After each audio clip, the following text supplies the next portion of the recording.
Hello, hello, hello. Dr. Joe from Atlanta. Welcome to Your Wellness for Life. It's Thursday. I was going to do this last night, this topic, and then life got in the way. And I apologize for saying I was going live and then didn't go live. So here it goes. Tonight's topic will be kind of fun. It is Heart Month. It's February. On Sunday, we have Valentine's Day. Love, love, love. Hearts, hearts, hearts. And heart disease is our number one cause of death, so we want to take care of our hearts. So tonight's topic will be kind of cool. Got lots of data to share with you. So hopefully I can make this kind of coherent. This will be kind of fun. And I made a post yesterday that went like this. The multiple heart health benefits of pet ownership include lower blood pressure, lower cholesterol, lower stress, less isolation and feelings of loneliness, more opportunities for physical movement, and increased opportunities for socialization. It appears that man's best friend is also your heart's best friend. Happy American Heart Month. So here we go. A man's best friend is also your heart's best friend. So lots of benefits to pet ownership, and this probably mostly pertains to dogs, but cats, and some people are horse people, have horses, and all that applies. My parents grew up with horses. I didn't have that privilege, but I still remember my mom talking about how she loved her horse and how they had a really good bond. And my dad's dad was actually a blacksmith, and my dad would help shoe horses. And so lots of benefits to having a relationship with animals. So a man's best friend is also your heart's best friend. So let's go through some interesting data and things that you subjectively kind of know about the benefits of pet ownership. Right now, we don't have one. Our Bichon passed a little over a year ago after he had a stroke, and we had to put him down, so that was very sad. So we're kind of between having pets, but every day I feel myself inching closer and closer to having to replace that void in our life. And boy, is that a void. We always had a dog growing up and wonderful companionship. All right. So pets encourage you to exercise. So we know that moving your body is good for your heart. Again, it's Heart Month. Valentine's Day on Sunday. We want to take care of our hearts. Number one cause of death for both men and women. So it's not breast cancer or ovarian cancer or anything like that. You ladies, listen, heart disease is number one cause of death. We want to protect our hearts. We don't want to get coronary artery disease. We don't have inflammation. We don't want to have chronic stress or chronic inflammation. So owning a pet will get you moving. A study at Michigan State University found that one of the benefits of owning a pet, the people who own dogs exercise about half an hour more per week than those who don't live with a dog. So, of course, if you just let them out in the backyard, you ain't walking the dog. So I encourage you, if you got a dog, get them to take you for a walk. You may be taking them for a walk, but, it really is for you. And as you are walking your dog, guess what? You may run into people. So social interaction. People who own a dog usually find it easier to interact with strangers. It's always easier to have a conversation with someone when you're talking about a dog, when out and about, especially when they take their dog for a walk. So living with a pet, we focus less time on cold technology. We're all glued to these iPhones and iPads, and kids are inside playing video games and watching Netflix and all this stuff. And now we're all homebound and quarantining. Too much time inside. Get out and get your dog outside, get yourself outside. And so cold technology may be fascinating and helpful in its primary function, but unfortunately it's caused us humans to stay at home indoors and participate less in the real-time social and interactive areas of life. And having a pet, taking them for a walk is really one of those things. The next thing that pets allow you to do, or they do make best friends. You get that unconditional love from a pet. Unlike humans, pets always return affection unconditionally. They do not hold grudges or question motives or have a selfish reason for interacting with us. And so that's wonderful. So how about some health benefits, some more health benefits? I mentioned about, getting your body moving, that will lower your risk of heart disease. So how about combating loneliness? A lot of hospitals use pets now. A lot of nursing homes use pets, dogs, to kind of comfort aging people and people that are in hospice or have had some major surgical procedure. We'll come to that. But loneliness has been associated with heart disease, Alzheimer's disease, and other negative outcomes. And so one study in aging and mental health found that older adults who own pets were 36% less likely to say they were lonely than those who didn't have a furry friend. So pets make you less lonely. That's good. That's good for your health. Pets provide a major buffer against stress. Stress, especially chronic stress, and chronic elevated cortisol levels are not good for inflammation. Inflammation now been associated with every disease that we kind of deal with: hypertension, heart disease, many autoimmune disorders, and several cancers. So lower your stress and you will have the health benefits from that. So a Swedish study found that female volunteers had lower levels of the stress hormone cortisol. We just mentioned cortisol.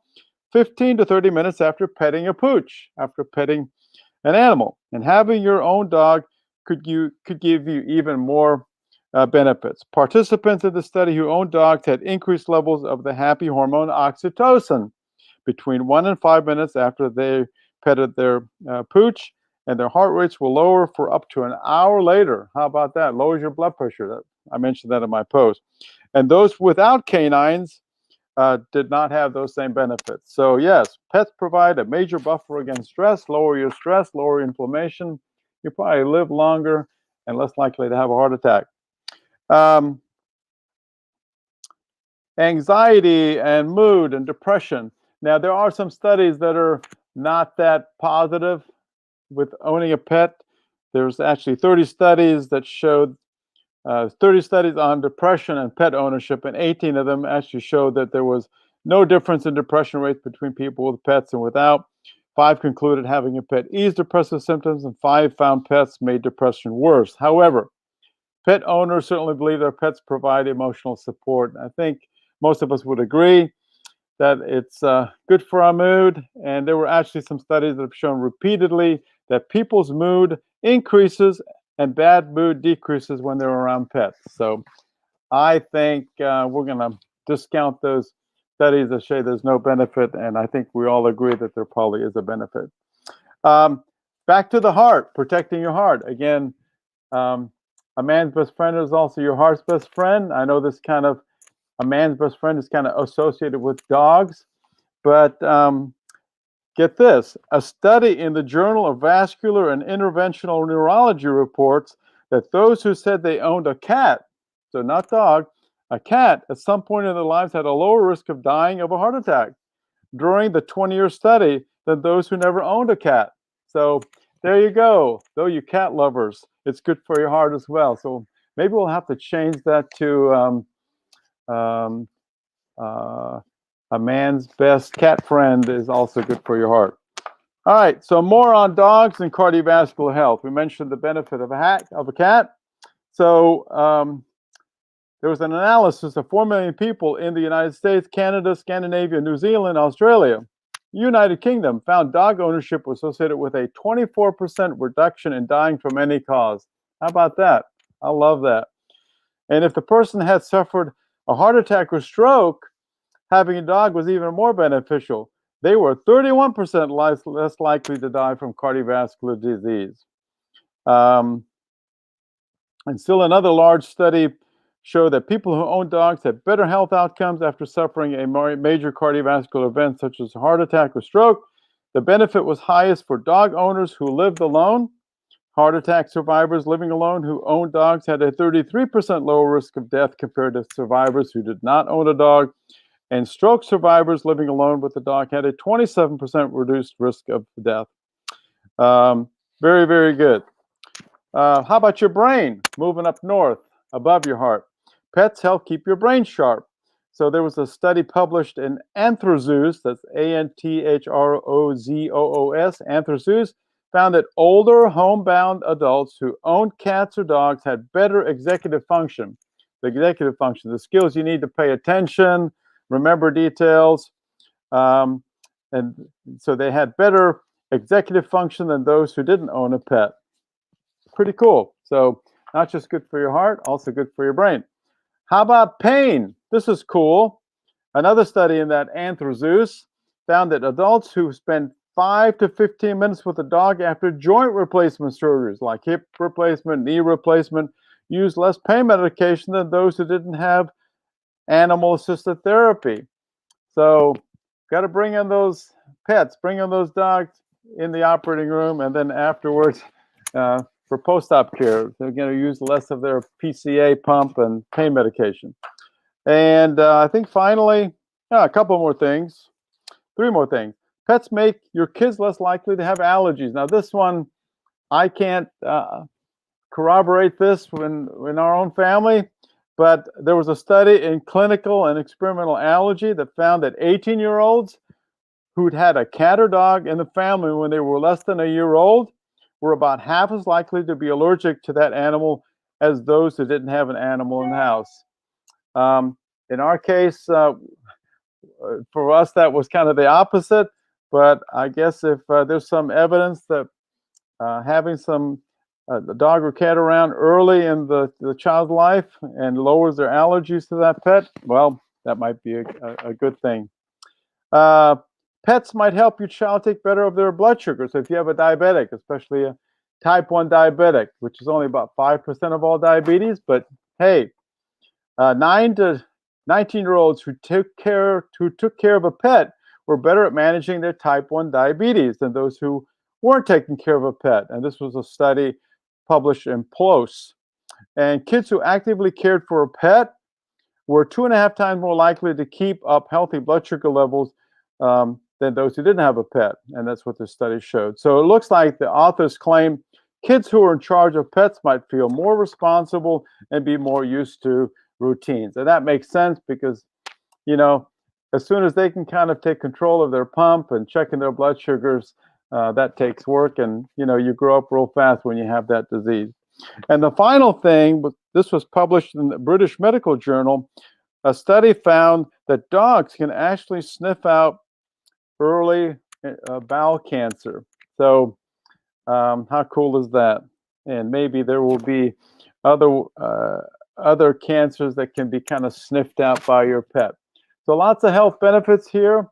A man's best friend, not just dogs, but also cats and probably horses and maybe other pets, are good for your heart. Welcome to Your Wellness for Life. Dr. Joe from Atlanta, where we discuss all the aspects and pillars of wellness, which is the state of being, and good health is the state of body, and your heart obviously is very important. Can't live without it, and we want to protect it. So if owning a pet makes your ticker work better and work longer, then let's all embrace our pets. And if you don't have one, maybe start thinking about getting one. So happy Thursday. Week is almost done. Tomorrow's Friday. And hopefully we'll catch you tomorrow. God bless. Dr. Joe. Bye.